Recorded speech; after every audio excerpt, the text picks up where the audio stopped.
Hey guys, welcome to BSL Nutrition. Today I'm super privileged to be joined by Heather and Damian Dubé. They are diagnostic and functional nutritionists. They're the co-founders of E3 Energy Evolved, a thyroid, adrenal, metabolic restoration system helping women and men create their lifetime best natural wellness and metabolism. They discovered their system during their battle to successfully beat Heather's advanced Hashimoto's thyroiditis, chronic fatigue syndrome, and autoimmune disease drug-free through nutrition and lifestyle, and transform her body to compete naturally as a U.S. national level figure athlete in 2 years. With over 50 years combined education and experience in nutrition, wellness, psychology, athletics, and pharmacy, they are nutritionists, athletes, expert contributors for Experience Life and OnFitness Magazines, and nutrition science peer reviewers to mass market fat loss brands like TapouT XT. You guys are going to love this show. I've known Heather and Damian for years, and I'm continuously impressed with what they're doing to help people improve their health, everything from chronic fatigue syndrome to the diagnoses of thyroid conditions, whether it be hyperthyroid, hypothyroid, Hashimoto's thyroiditis. You name it, these guys have an all-encompassing approach to improving health from the inside out.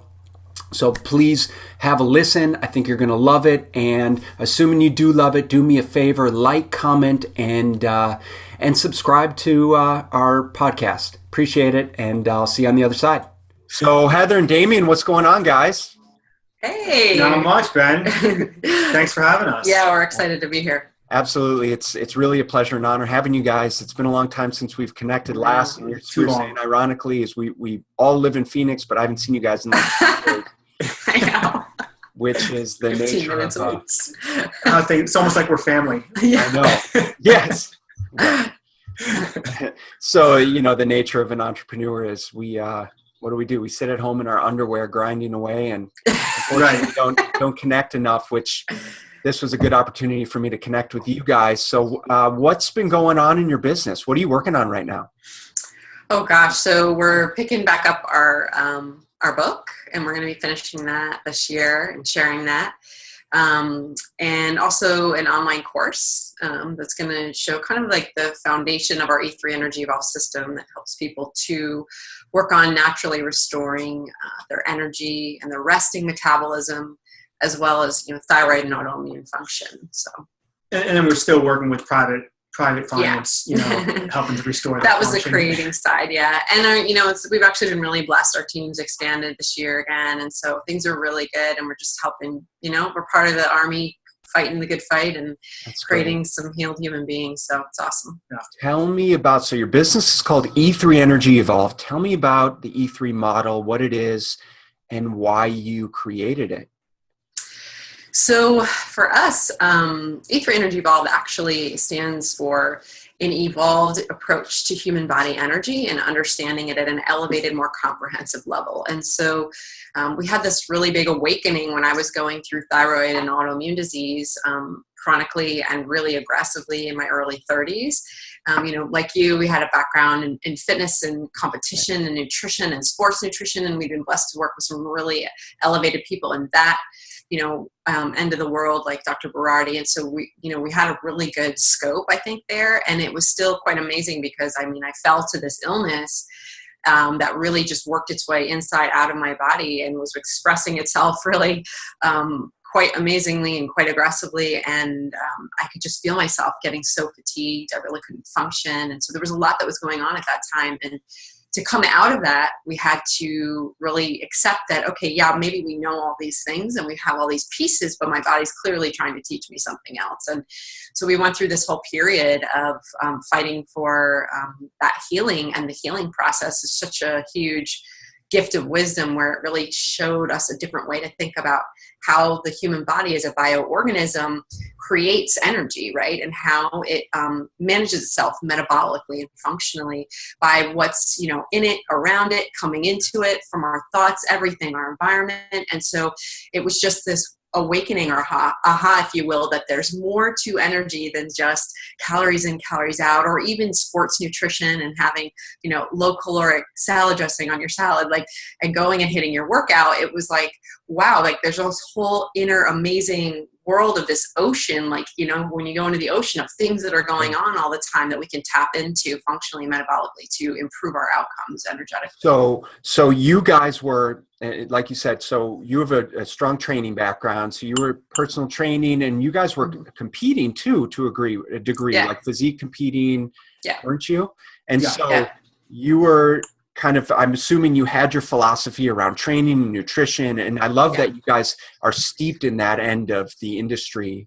I think it's really valuable to have that and you have the clinical aspect too. So you really can resonate with people, and you have a good comprehension of what actually is entailed in intense training and stuff like that. So you were training yourselves. You were training to compete. I'm assuming you were eating very clean, you know,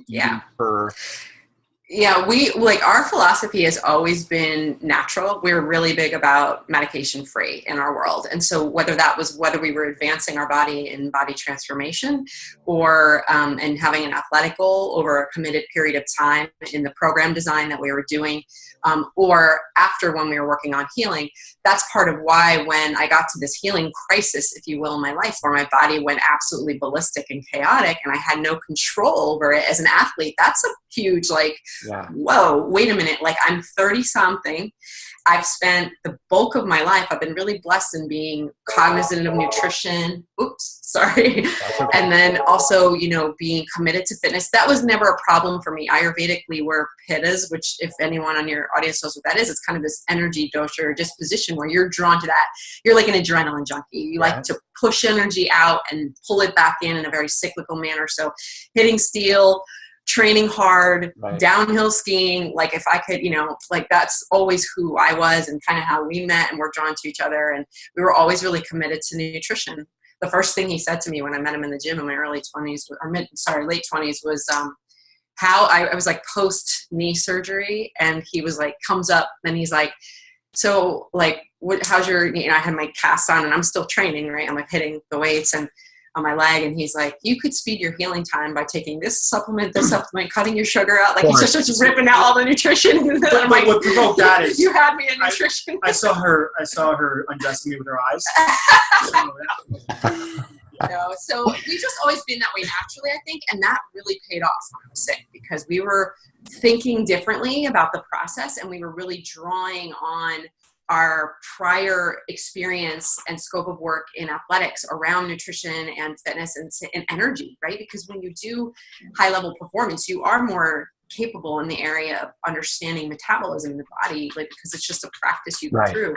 And if you've been blessed to work with people that don't put you on tilapia and 4 spears of asparagus 8 days a week, then you know even better. And that was the path that God blessed both of us with. So we were somewhat prepared, I think, more than most people when they go into really advanced chronic fatigue and thyroid and autoimmune disease, because even in the natural practitioner world, light bulbs were going off for us. Like, why are they not tapping into like nutrition at a higher level here? Right. And some of the things that you can do clinically around supplements at a higher level and resting and exercise, like they just don't understand as much or have that scope of how, you know, exercise is a form of stress.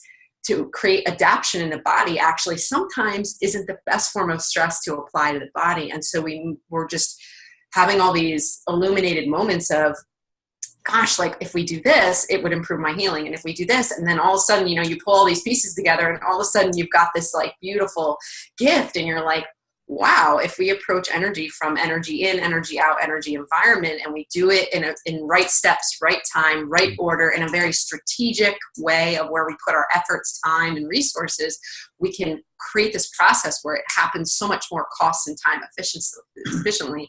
And what we commonly hear when people come to us is like they're tapping into doctors, functional medicine doctors, natural practitioners, what have you, but there's no strategy to how they're approaching the human being. Do you know what I mean? And their energy in order of restoring it.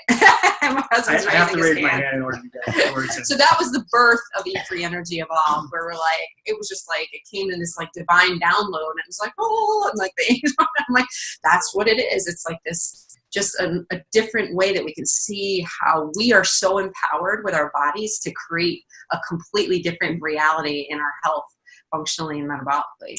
And the other thing too is that, you know, whether it's a medical doctor or even most natural practitioners, even functional practitioners are still treating things allopathically, right? Absolutely. So the medical system treats it, they put a diagnosis on something so that they can treat it with a drug, right? Which we all know the implications of that. But most natural practitioners are still just like treating the symptom with supplements, natural supplements, fine. Here's your better, right? but it's still allopathic approach. And as an athlete, so this was another thing that was like a big light bulb first, because as an athlete, what does an athlete do when they want to move from point A to point B in the body? They tap everything that they know at that point in time in their resources, their hydration, their sleep, their nutrition, their nutraceuticals. Well, hopefully. Not all athletes, right? But okay, let's be honest. Okay, or ketones. Their movement. Their movement, but my point is, let me take it higher. An Olympic athlete, it takes a village, right? They bring a village around. I got you. You know what they're doing in the background. So it's like, why we as human beings, when we come into a natural practitioner, they're just like, well, let me just take this 1 lab over here. Or I just take that vitamin D and go home. Like, it's too small. If you want a bigger outcome, you got to go bigger first. It's just the way it is. And so that's why we really kind of take a much more comprehensive approach, and we pull in all the possibilities. Yeah. And so you were in tune enough with your body and you were diligent enough to look at other resources and really be able to factor in. It's like, I've got to be able to monitor how much energy I'm taking in, how much I'm putting out, what's happening with the environment. How do I bring all of this stuff together to create the best healing environment possible for me? And then from there, what were the steps involved in taking that and how did you turn this into a business? And who do you help with this model? Gosh. Yeah, this is like such a long journey. It's so funny because, we had all that kind of experience and education up to that point in nutrition and fitness and psychology, I would say, until that point. And then as I was getting well, that was part of my learning process, but I ended up going back to school to study functional nutrition at Bowman College Institute of Integrative Nutrition, and finished my healing in 1.5 years. And then we realized that part of our story is we went through a bankruptcy from the costs, because the out-of-pocket costs to heal the medical errors in my diagnosis and treatment, to heal that naturally, because that was a conscious choice. I made a conscious choice and said, I accept that the truth of the body at this point is that it can heal. I know that it can do this, and I know that it can do it naturally, and I'm not going to take a thyroid medication. That's not to judge anyone who does. That was a conscious choice, because for the 20 years up to that point, I'd always been more about vitamins than medication. Yeah. And that's just who I was. And this is about a journey with your body. So you have to make choices of what feels intuitive and right and wrong for you, regardless of what you're being told. And so at that point, that's what I did. And we just pulled out all the stops to work the healing process. But so it was an expensive one in terms of the investment. It ended up being $40,000. And I was out of work from the chronic fatigue at that point, because I wasn't physically even capable of work, because that form of stress was increasing. Working in an ad agency was increasing my symptoms, and it was making me sicker, and I had to acknowledge and accept that at the point I had gotten to. Most people aren't at that point, thank God. Yeah. Like, if you see my before picture, it was quite scary, and I'm very grateful for who I was up until that point, that I felt I could do this. Like, I can really do this, and I'm going to do whatever it takes. Most people, to be fair, most people aren't willing to go to those lengths or be that bought in to the process to say, I'm willing to do whatever I can naturally to support this healing process, as opposed to saying, well, at some point I really do need to, give in or listen or whatever. We talk about that too a lot. Like, everyone wants the outcomes, but then they see what it takes to get there. And that doesn't matter if your goal is athletics or building a business or, starting something. Really, it's a creative process, and creating healing is just that too. It's a creative process. And I do agree with you, like, having a background in psychology, being who I was, like, honestly, if I could gift my heart, I say that a lot, if I could give my heart and mind to people, God, the bodies that would be out there in terms of healing and their experience. And to your point, I mean, I mean that in a humble way, but ultimately we have to be a person like that. I was seeing it as I'm capable, I'm empowered. In psychology, it's known as locus of control. Yeah. We talk about it. It's essentially, you understand that you are in control of your outcomes at all time. And I accepted that responsibility fully. I didn't know how I got there, but I was like, I don't care that someone misdiagnosed me. I was part of this creative process of getting me in this like really bad state. And that also means though that I'm part of going to be the creative process that's going to get me out. And that's just always who I've been and how I show up, because having a background in psychology is how I think.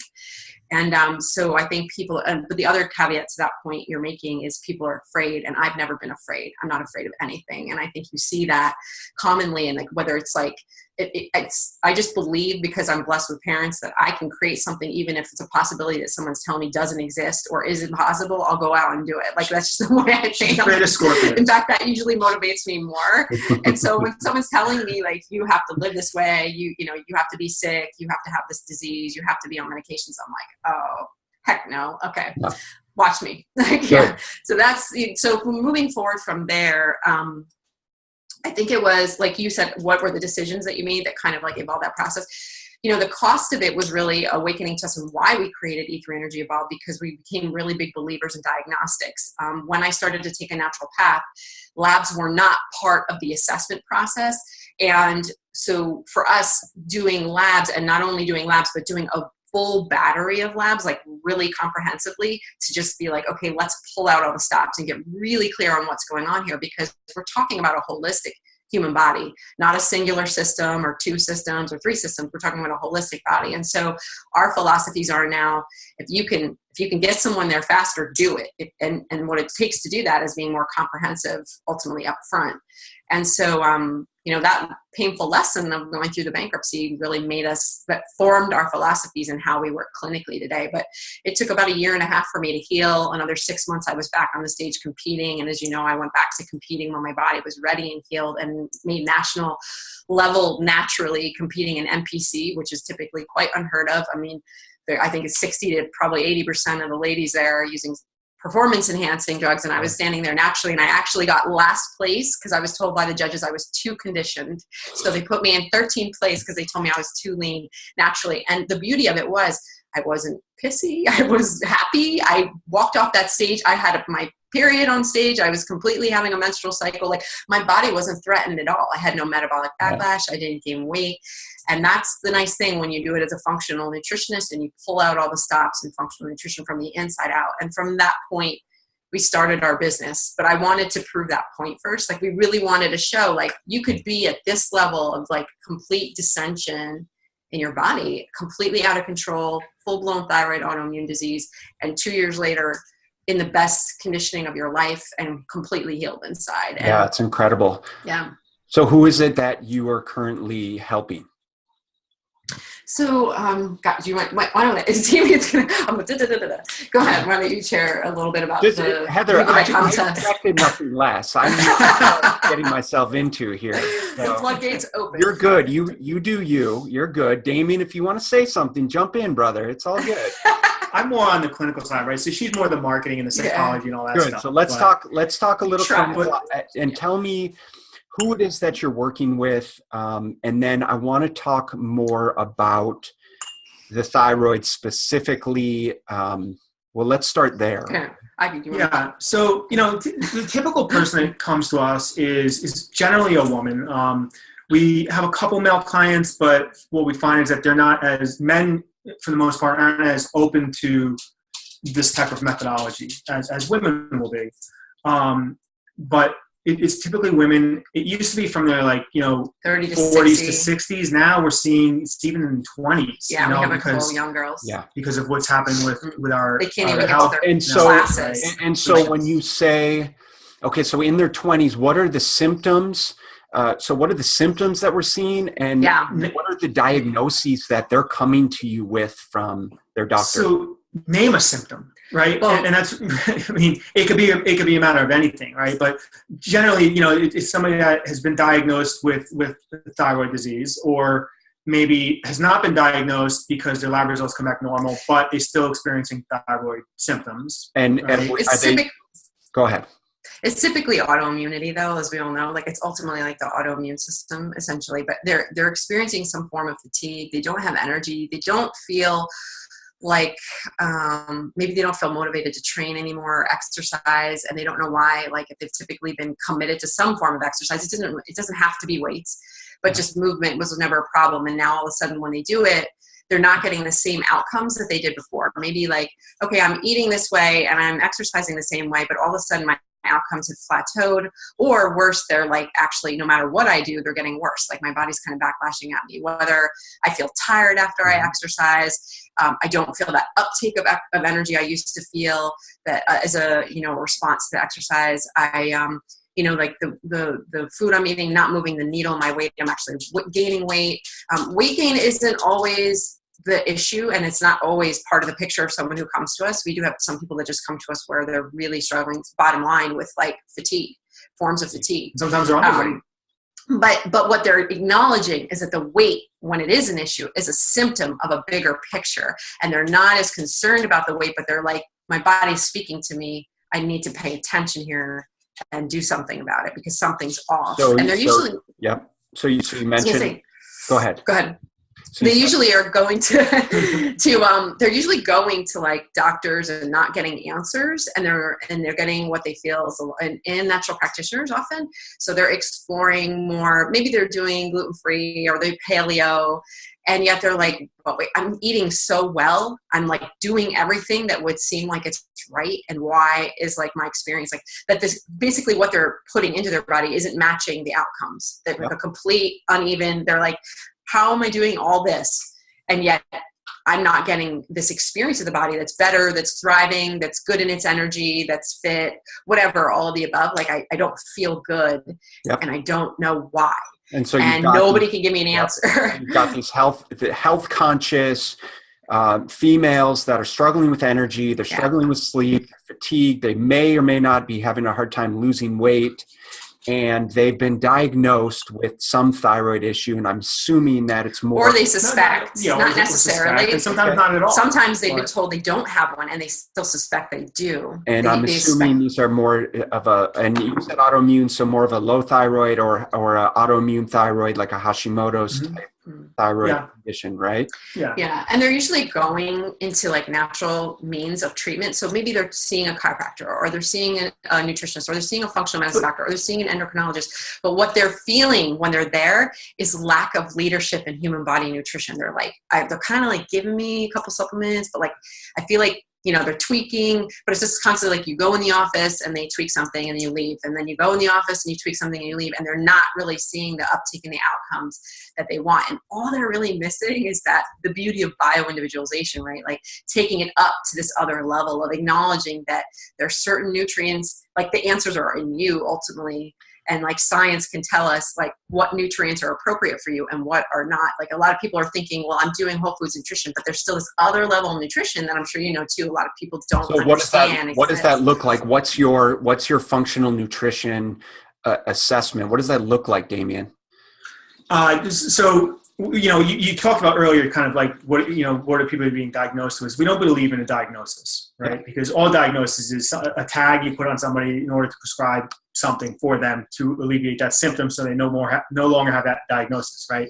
So we're looking at like really deep inside all their biochemical processes within the body, every metabolic process within the body, because all these different processes need different nutrients. How are you looking at this?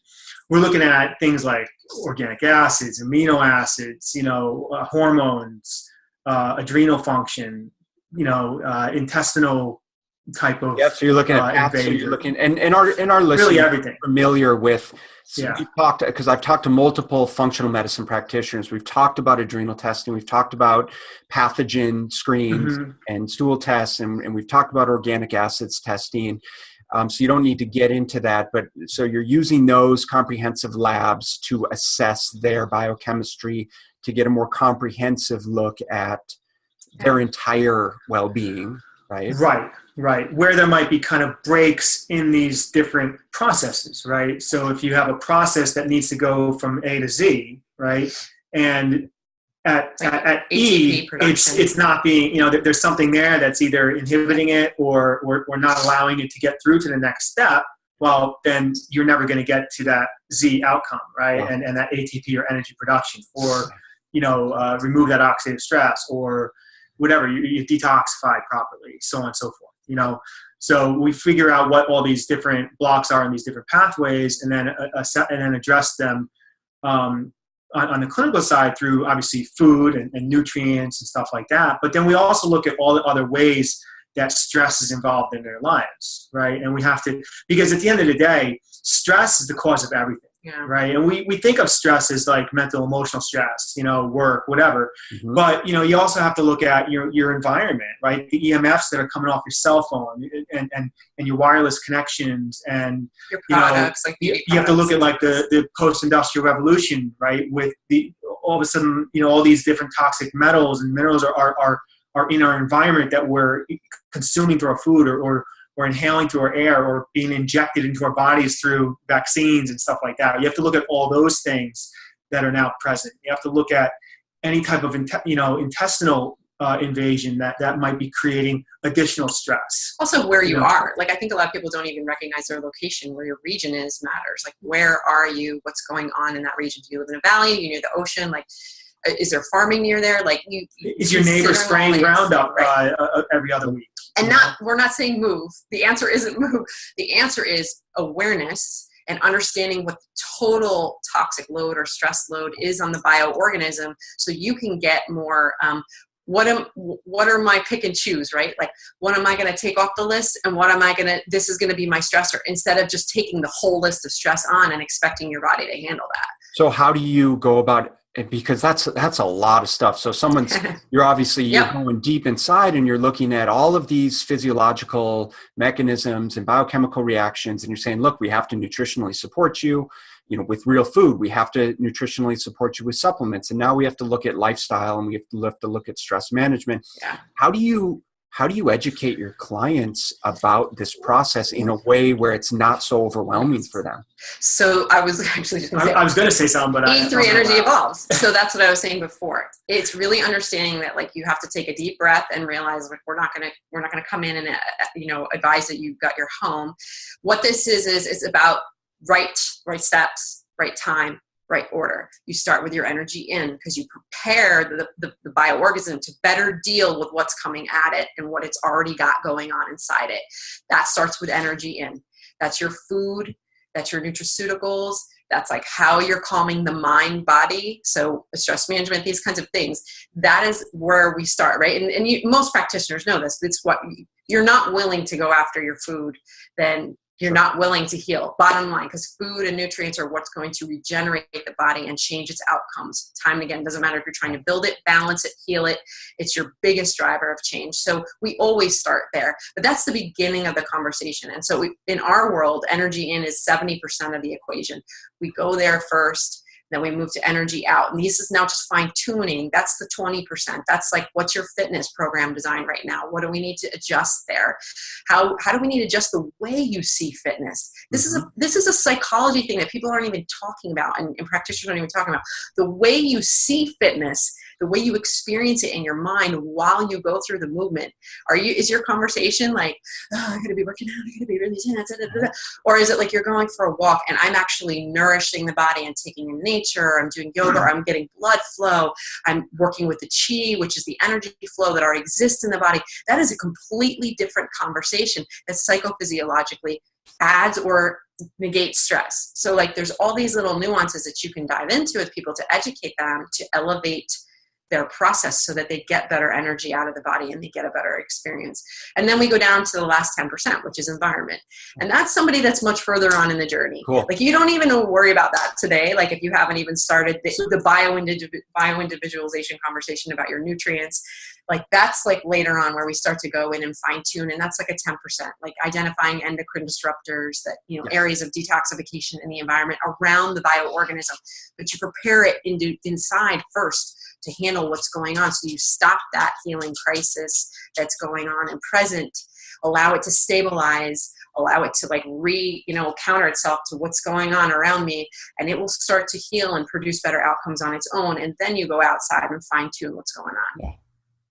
Damian, you were going to say something, brother. And that's like a year. That's like 6 months to a year. So let's just be honest. Like, these are so just to kind of ride off what Heather was saying, it is very bio-individualized, right? So if somebody's coming to us from straight out of left field, well, we're not going to throw all this stuff at them right up front, right? We're going to start by adding in these little things that are most important to create that initial change.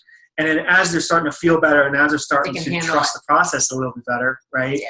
This actually works. Then we say, okay, well now let's move on to this and let's add in this and so on and so forth. If somebody we feel is a little bit more practiced in this kind of thing, sure, then we can start throwing a lot of stuff at them up front and get those results even quicker. And I think the big point that you brought before is like in our camp, just like you, we're all about outcomes. We're about like physical, measurable outcomes. Like I love if a client says, you guys are great, you're passionate, you love what you do, you're caring, blah, blah, that's fine. But bottom line, you're coming to us to get you outcomes. And that's the athlete mentality, right? And so that's why, like, when we share our case studies, we're always trying to show, here's what you can expect. Physical, measurable outcomes in measurable time frames. This is what you can see, how the body will change if you apply all these things in an individualized manner to the body. And so the beauty of that is, from motivational psychology, you get the buy-in, right?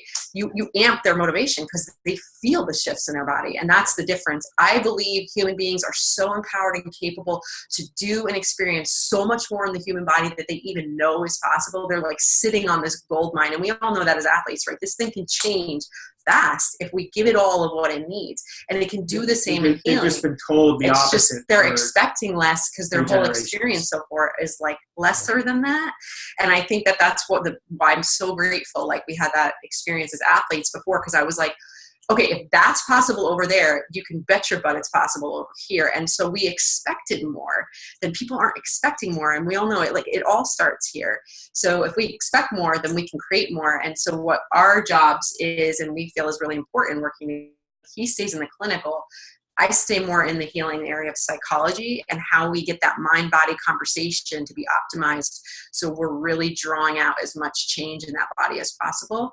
Yeah. And so I'm trying to really get their mind to work with the body in as much congruence for the healing process to be accelerated. And when you can get them to shift, the motivational psychology goes out the roof. They're like, okay, this stuff really works. And I feel it. And I know, because the body talks to you. When you feel that move, you're like, I'm all in. And that's all. I think people are missing a lot of that because they're like, oh shoot, I'm trying everything and I'm so frustrated and I'm putting all this time and money and energy and it's not moving fast enough. Right. So that's why we won't, like, for us, we'll really try to stay and play with, we're ready to be like, I just want to do it all, like, and just be done, because like, that's just kind of our philosophy and like where we love to stay, in the How do you guys create, and do you create any community feel within, your coaching services and clientele? Yeah, it definitely, like, again, like I love that we're talking to you today, because like we take so much of our philosophies from what we know works in producing great outcomes in athletics, and we pull it over into our E3 Restore program. So our E3 Restore program, we start with we stop the madness, because usually someone's like doing all these things and they're throwing money and energy in all these directions. We're like, stop. Let's just use science and really take a broad, comprehensive ask of what's going on in there systemically. Then we assess it clinically, both individually and correlated, and then develop a program around that unique bioorganism or being. And then we sit them down and we mentor them on it, because you know what? This is your body. Like, you should know this isn't about us. We're just your guide. Like, we're just here giving you the map. And then we mold the map as you go. And then, so it's the same things that from athletic program design. We just take that philosophy over, but we're all about moving you from a healing crisis to optimal stabilized function and resting metabolism. And when we do that, we learn that now I don't have to force the body anymore to get the outcomes I want. We're basically getting you on its team. So you can get, good weight management without having to do these like intense, 5-6 days a week workouts where you're like beating. If you want that, great, like if it does something for you, but what you learn is actually your weight is just part of the whole equation, and your weight will stabilize easily, where you don't have to do all this like intense stress to the body, apply all this intense stress to create adaptation, because all of a sudden now it gets that you're on its team. You're flooding the body with the nutrients that it needs. You're taking the things out of its way so it can function better. It's not feeling as stressed. It's knowing it can do what it's beautifully built to do, to bring it to homeostasis. And then it's like this beautiful thing where you get this freedom of like your time back, and you like, feel great and you're thriving. Sorry, I'm like, come on. That's okay. No, it's good. And so we do bring support, accountability, and mentoring into that process, because we all know in this community and in your community that that's core to an athlete's world. So why is it not core to a healing world? So we have a community of our private E3 Restore members that are together. That's awesome, because, you know, you got some people in different points in the journey, and they can reach back and say, hey, I did this, or I did that, and they see the people ahead of them already excelling that had no practice in nutrition. And then the people ahead help the people behind. Yeah. So we definitely do that. Well, we totally believe in that. I'm quickly realizing, and this is something we intuitively know, but quickly realizing the value of having that community, which so many practitioners are missing out on, is, dude, I don't care how great your nutrition recommendations are, how great your exercise recommendations are. If someone doesn't have that support system in place, you know, you're setting them up for failure. And in many cases, you don't even have to worry so much about the nutrition and exercise, but provide them with an adequate support system, help them shape their social support system outside of the program, and they're going to be successful, right? It's just like in business, it's who you surround yourself with. You need like-minded people. You need like-minded people. And in this work, more than any other place, because there are shifts in your lifestyle that inevitably you're going to confront and go through, and you're going to want to commit to, but you're going to see nobody around you is doing it. And that's a huge thing to confront. You're saying, I'm choosing me more than the status quo. In that moment, you're saying, I'm choosing a greater version of an experience of myself and my human body, my mind, body, and spirit, than what the status quo around me wants to accept. And that's a huge elevated step to take. You need people around you that can say, I'm doing it too. I'm about this. I want this. We need to be about this. And as we all do that, and we all elevate ourselves individually and as a group, that's the way we heal other people, because we give them permission to see what's possible. We don't by telling them, well, this worked for me, so you need to do this too. No, just show them. Just show them what's possible in yourself. Damian, you're on an elevator with someone for 30 seconds, and they ask you, what is your nutritional philosophy? What do you say? Ready, go. It's all depending on you, right? So food, right? Not chemicals, not processed stuff, organic food, avoiding the obvious, the gluten, dairy in most cases, soy, corn, so on and so forth. Functionally disruptive food. Sugar. But really, at the end of the day, looking at what foods are permissible for you. So if broccoli is creating an inflammatory response in your body, then broccoli today is not a good food for you to be consuming, right? We need to figure out what those are. So as far as my philosophy goes, it has to be individualized. It cannot be that general, kind of approach. And, the whole elimination diets are difficult to do, because you have to start with absolutely nothing and just start adding one by one. Sure. Which is nearly impossible to do in the real world. So eat real food. Can I try several times a day? Making sure you're getting your protein in, right? Making sure you're getting a boatload of veggies. Yeah. What people don't understand is that protein, and in the form of meats and stuff like that, and it kind of drives me crazy when people are more concerned about animals than they are about themselves. And I love animals, and I want them treated well, and I want them free range and treated well before they're taken, to this is not 30 seconds. So what you're saying is you're not a vegan. Not a vegan. and it's very difficult. It's possible, but it's very difficult. Absolutely. Very difficult. We won't even go there. Let's not even go there. Yeah. I'm going to pry open the elevator doors and just peek in and say one thing. I'm going to say, okay, because I know who your audience is too.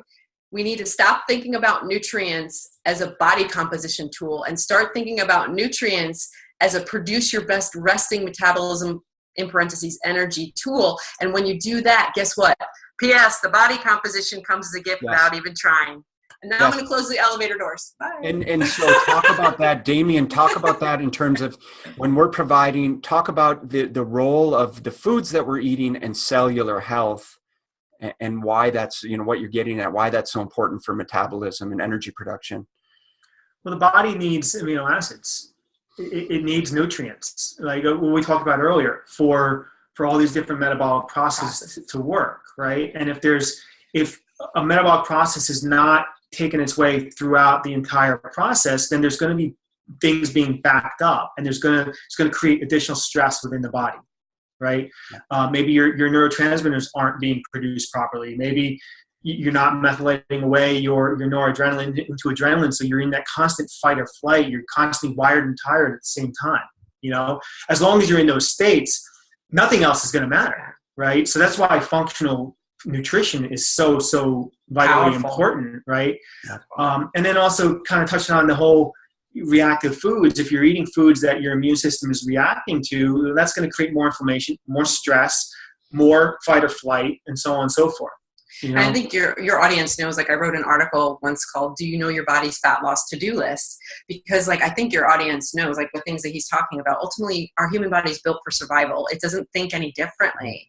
And so ultimately when it gets up every day, it's gonna tick off the list in the order of what it sees as keeping you safe and alive. And if you're putting things in its way, like you're too much toxic load or whatever, well, now you're making that list longer, so it can't get to resting metabolism and making you nice and lean. So if your goal is I want to be fit, and and that's important to me, or my clients to be fit, and that's important to them, you got to get those other things off the list if you want to step that one up on the list and make it easier to do without forcing the body to do it with so much work.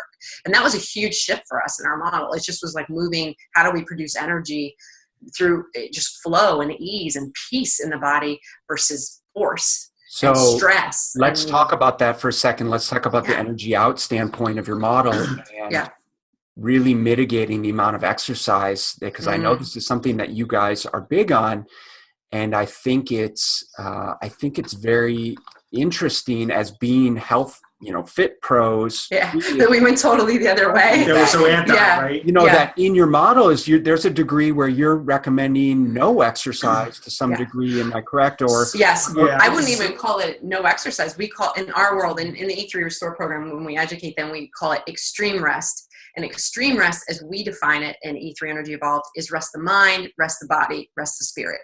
It's literally getting into stillness. It's literally not just even removing exercise physiology as a form of stress. It's also educating the person on how the mind conversation is. Your brain uses the most metabolism out of the whole human body. So if you're going to maximize your metabolism, why aren't you thinking about what you're thinking, right? So shifting there, how you're inviting stress in your mind, into the body, and then Damian's waiting to talk, and then also how we're getting into the stillness that is necessary for healing. But ultimately, it depends on the individual, because it's how far are they on the spectrum of dissension, of healing crisis, or fatigue, that we decide on the recommendation of what they'll need to do. We've been told for several decades, right, that exercise is so important and it's so beneficial, and all these pros to exercise, which are all true, right? But here's the problem: we're not where we were 40 years ago, right? We're at a different place in our society, a different place in time, okay? And there's a lot more stress in our lives, in our environment, the way we perceive things. I mean, we're a country where we have everything, and we're not happy. We're still depressed, right? And you go to third world countries where they have very little, and they're just happy people, right? And they're healthier.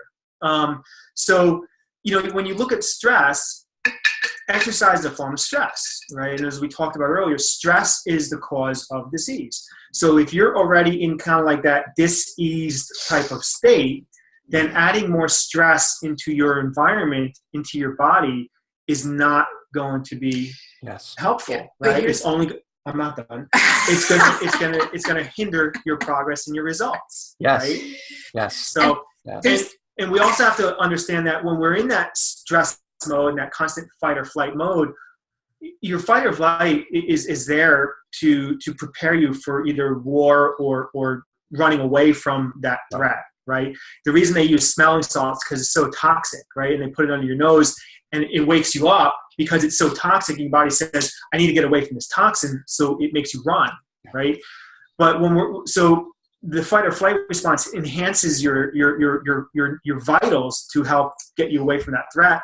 But your non-vitals for that moment, like digestion, like restoration, like immune regulation, and so on and so forth, slow down or even stop. Detoxification stops, right? So you're never going to fully restore, and when you're adding more stress. I want to toot his horn just a little bit, if I may, Philly. Just toot.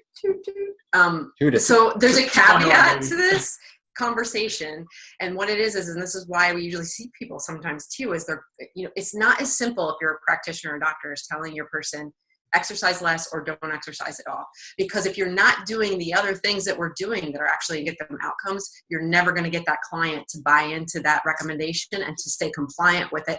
And they're never going to want to just never exercise. You have to get the other things in there so that the body restores functionally and metabolically and be able to move them back into exercise. Because most people, there are a lot, there's a population, they want to exercise, they like it. It's actually the hardest recommendation we give somebody to be compliant with. They're like, oh, I have to not exercise. Yeah.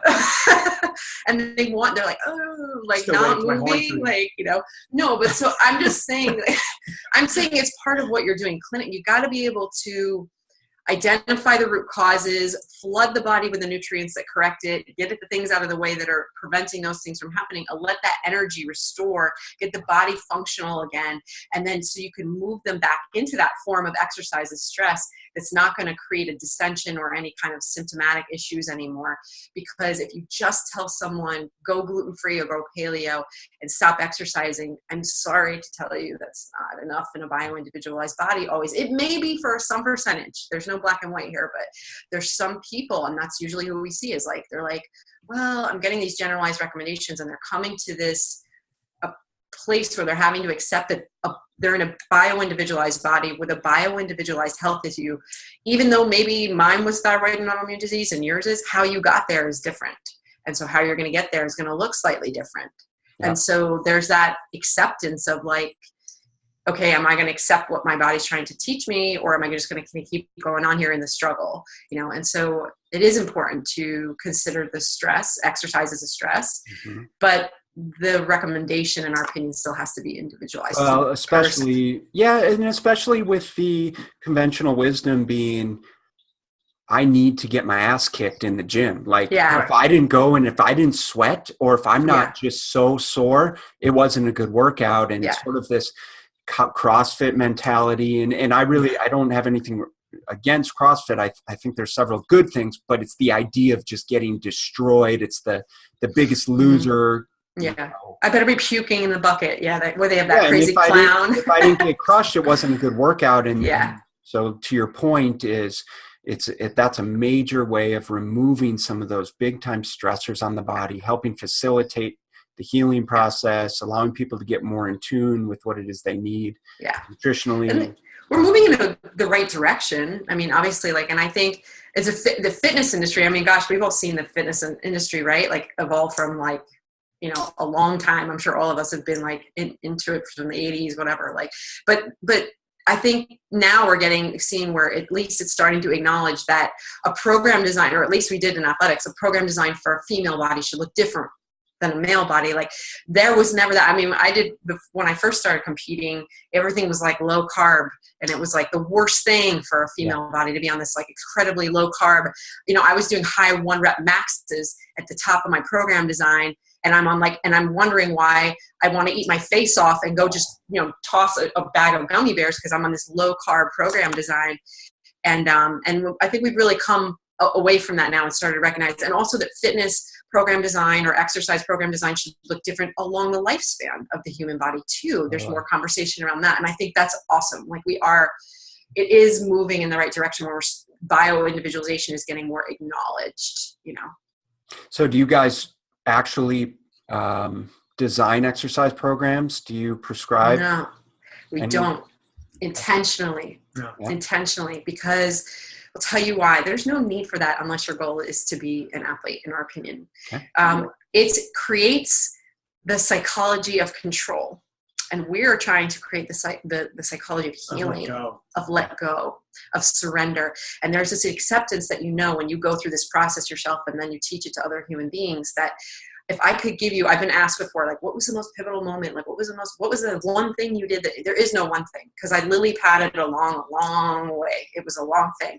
But if I would say it was one thing, it was the surrender. It was the decision to surrender, that as much as I knew up to that 31st or second year it was in my life at that time, as much as I knew, as much as I'd done, as much as I'd accomplished in human body change, it was still telling me, you have more to learn. Listen up. And when I looked in and said, I'm going to let go and I'm going to let it teach me what it has to teach me. And I literally said, it's telling me all I know right now. I didn't even know what my condition was then. I didn't even have a diagnosis. All I knew, because of that mind-body connection as an athlete, is that every form of stress that I was subjected to made my symptoms increase. Yeah. And so I made a conscious decision that at least what I know right now is that I can't continue to subject this body to stress or I may die. That was where I was at. Like, and if you see where I was at physically, sure, that was a really realistic thought. And so I quit my job. I didn't even fight for salary, because I knew that any form of fight or choosing a fight was not choosing healing. And that's a really courageous decision to make, because not many people are going to look at their husband and be like, can we go down to one salary? And like, I'm going to leave my job. And I didn't fight them for disability. And there were things going on there where I could have. And then the economy went down to zero salary. Yeah. And so these are all, and I acknowledge those are all conscious choices, but I think it's that surrender. And to your point about that question, just specifically, is that these are all these areas where in our world, we do a 2-practitioner model where it's not just clinical work, it's psychology work too, because as athletes, we also, coming from that world, understand that if you're going to get an excellent result out of the body physically, you're absolutely going to be working the mind in that process. You're not going to just get there physically. And so that's part of it, because the psychophysiological conversation, I think we're going to start to see more. We're seeing more of it come out now, right? Psychoneuroimmunology, like it's fascinating. And so the stress in the mind, I think we're going to start to see that the stress in the mind actually creates, sometimes more physical stress in the body than the physical stressors, right? Because it's ultimately how we perceive the stressor and not just the stressor itself.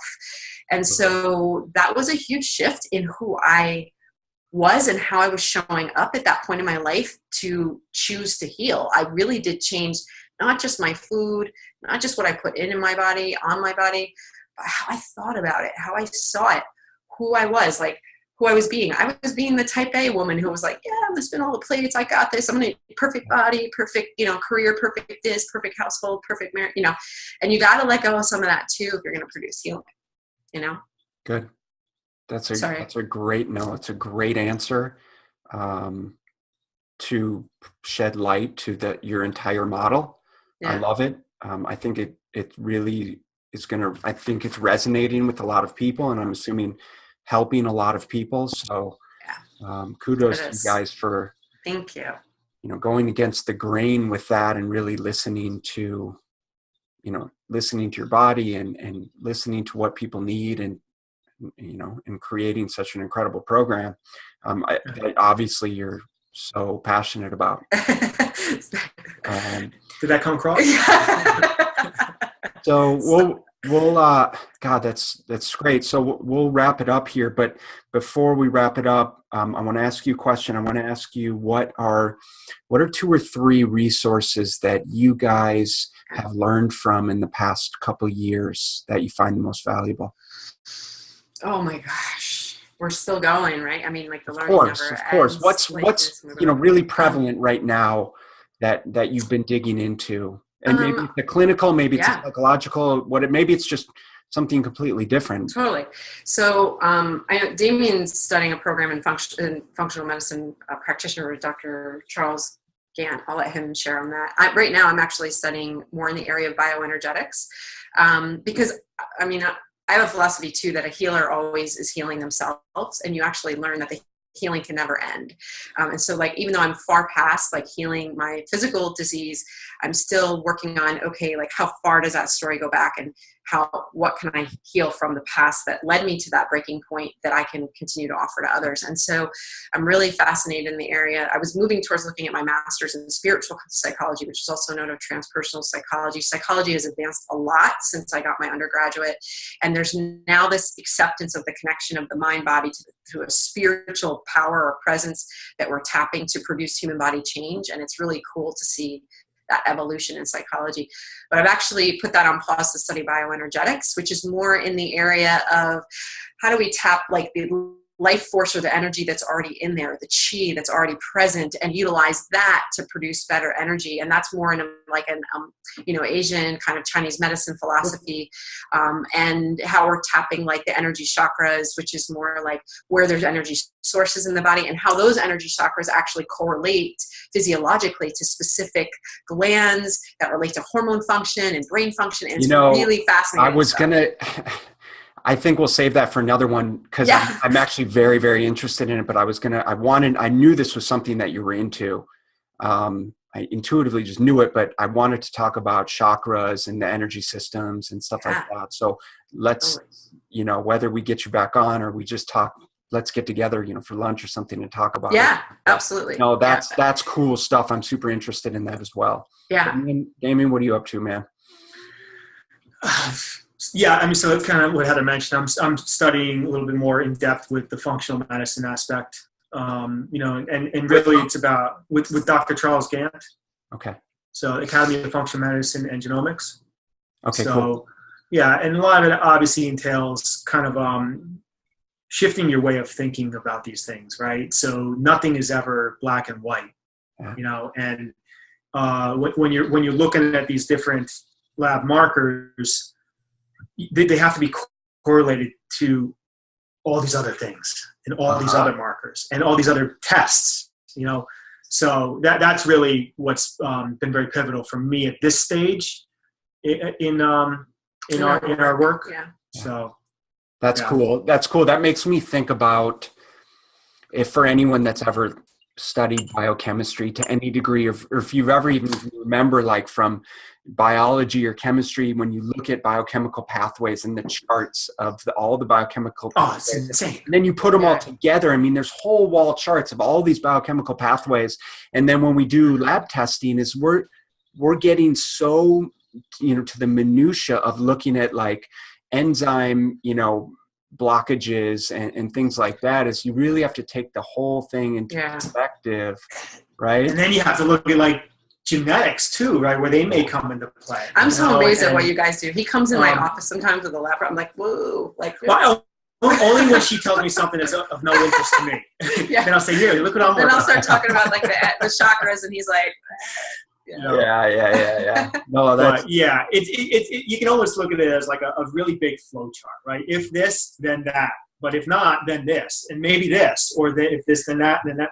What's so cool though is you see the emergence of so many cool things coming out, like energy psychology, bioenergetic medicine, like all these things, like energy medicine, like it's still, there's just a lot of creative work going on out there, and I think it's really cool that you can like dive into all of it, and like it's just still, I think we forget that all these things are such young sciences and they're still advancing. And the cool part is what we all get to do and are blessed to do, they're constantly shifting because the human body experience and our world is constantly shifting, so we always have to be 10 steps ahead of that, and there's just like a lot of cool stuff going on. And especially with all the mitochondrial stuff that's coming out, and the relevance of minding your mitochondria and getting cellular health, it's getting so much deeper. That I think is very valuable. Anyways, so Heather, Damian, where can people find you? Go ahead. Here on your podcast.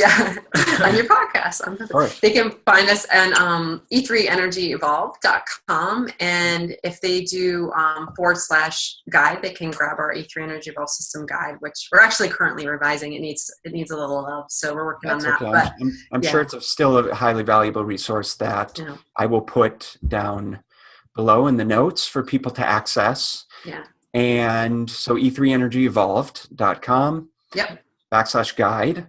And what, do you have any programs coming out? Any group programs? What's going on with that?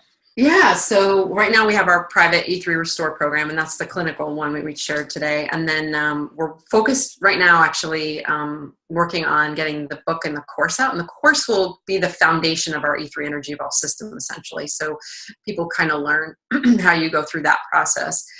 Once we have that out, we are considering a group program, so that we can start to affect other people. Because when you're doing bio-individualized or clinical work, the level of how, down you are in the nitty gritty and the weeds with that person is intense work. And so we can't help as many people as we would love to in that area, because it takes the two of us and it takes our team and it takes a lot of time. So yeah, we'll probably do a group maybe towards the end of the year. We're definitely looking at doing events, like a retreat kind of event. So I think you guys would be great at that. Yeah.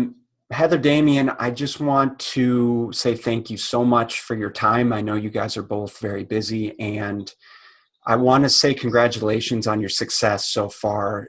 Thanks, you Ben. guys the past few years, seeing how much you've advanced in your business, personally, is really remarkable to see, like you were talking about, Heather, what we're capable of doing when we put our mind to it. What we're capable of creating in our life is something that I think that everyone needs to elevate, to relate to and understand that we can create whatever it is that we want.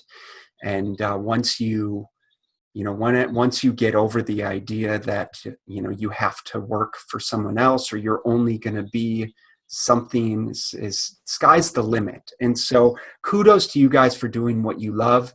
Kudos to you for helping so many people.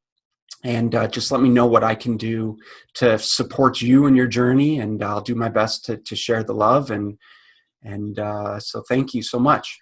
Thanks, Ben. Really appreciate it. Yeah, that means so much to us. Yeah, and that goes back to you too, man. We've seen everything that you've done over the last couple of years too, and how you've grown and the level of what you're putting out there, and the authenticity. Appreciate it, and the integrity. Yeah. Yeah. Let's keep it going. Change the world. Okay. Cool. Yeah. Take care. Woo-hoo. You too. See ya.